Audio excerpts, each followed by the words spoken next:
नहीं मिली आयु सीमा में छूट। प्रताप सेवा समिति ने संशोधन मांगों को लेकर जमकर की नारेबाजी, आंदोलन करने की दी चेतावनी। खबर उत्तर प्रदेश के जौनपुर जिले से है।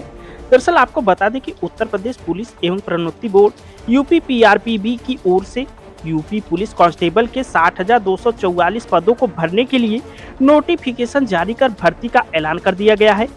इस अधिसूचना के मुताबिक इस भर्ती के लिए ऑनलाइन आवेदन प्रक्रिया 27 दिसंबर 2023 से शुरू कर दी जाएगी, जो 16 जनवरी 2024 तक जारी रहेगी। इच्छुक अभ्यर्थी इन निर्धारित तिथियों में ऑनलाइन फॉर्म भर सकते हैं। नोटिफिकेशन जारी होने के साथ ही भर्ती के लिए नई आयु सीमा का निर्धारण भी कर दिया गया है। राज्य सरकार की ओर से आयु सीमा की मांगों को नहीं माना गया और सामान्य वर्ग के उम्मीदवारों को इसमें छूट नहीं दी गई है। इसी तरह से महिला उम्मीदवारों के लिए अधिकतम आयु 25 वर्ष तय की गई है, अर्थात महिला अभ्यर्थी का जन्म 2 जुलाई 1998 से पहले एवं 1 जुलाई 2005 के बाद न हुआ हो। अन्य पिछड़ा वर्ग, ओबीसी, अनुसूचित जात एवं अनुसूचित जनजाति के उम्मीदवारों को ऊपरी आयु सीमा के नियम के अनुसार छूट दी गई है।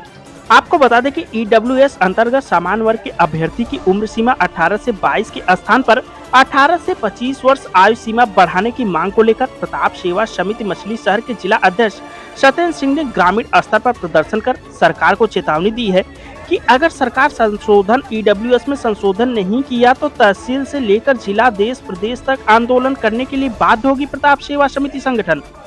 आइए अब हम आपको सुनाते हैं संगठन के अन्य पदाधिकारियों को उन्होंने क्या कुछ कहा है, आप भी सुनिए।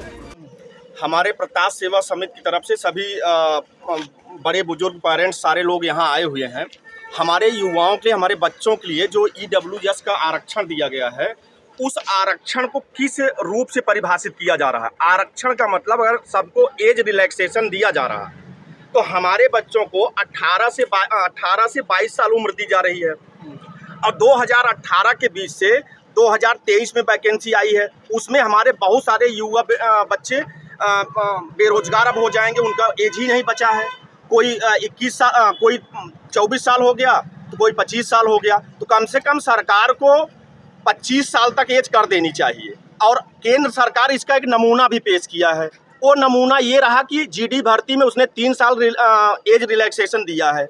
तो सरकार को ईडब्ल्यूएस के रूप में अगर हमको आरक्षण का लाभ देना चाह रही है और अगर उसको सही पटरी पर लाना चाह रही है तो हमारे युवाओं के साथ न्याय करे और उस न्याय के साथ आगे बढ़े, ताकि यह बात माननीय मुख्यमंत्री जी और संवर सांसद, जितने भी सांसद, विधायक हैं, पदाधिकारी हैं और अधिकारी हैं, हम सबको इस बात को अवगत कराना चाहते हैं कि युवाओं के बारे में सोचें। और अगर सरकार ये कहती है कि हमारी कुछ चीज़ें पहले से विगत सरकारों की बात चली आ रही, हम उसी को फॉलो कर रहे हैं, तो आप सरकार से हम यह प्रश्न करना चाहेंगे, एक उत्तर प्रदेश का और भारत के नागरिक होने के नाते, कि जो ईडब्ल्यूएस उन्होंने दिया है हमको, तो क्या हम उसके रूप में आरक्षण पाने के हकदार अगर हो सकते हैं तो एज का भी हकदार हमें, एज का भी सहभागिता हमें मिलनी चाहिए। हमारे युवाओं के साथ न्याय हो और उसी लिए हमारे अंजू भाई और प्रताप सेवा समिति के सभी सदस्य इकट्ठा हुए हैं। आज सारे कार्यालय बंद हैं। हम बहुत जल्दी संबंधित अधिकारियों से संपर्क करेंगे, वहां जाकर विज्ञापन देंगे और इसको हम आगे लड़ाई लड़ेंगे। स्थानीय स्तर पर बैठक हुई है और जिसमें हम लोग तो गार्जियंस हैं, जो बच्चे तैयारी कर रहे थे पुलिस भर्ती के दिनों से, और कोरोना के बाद कोई भी भर्ती नहीं आई है। अभी पुलिस भर्ती आई है तो कुछ बच्चों का जो पहले से तैयारी कर रहे थे एज ओवर हो गया और 2018 से बाद से कोई भी भर्ती नहीं आई है। 2023 में आई है तो एज जो है, जो बच्चों का 2018 में हो गया था, अब जो है वो एज ओवर हो गया।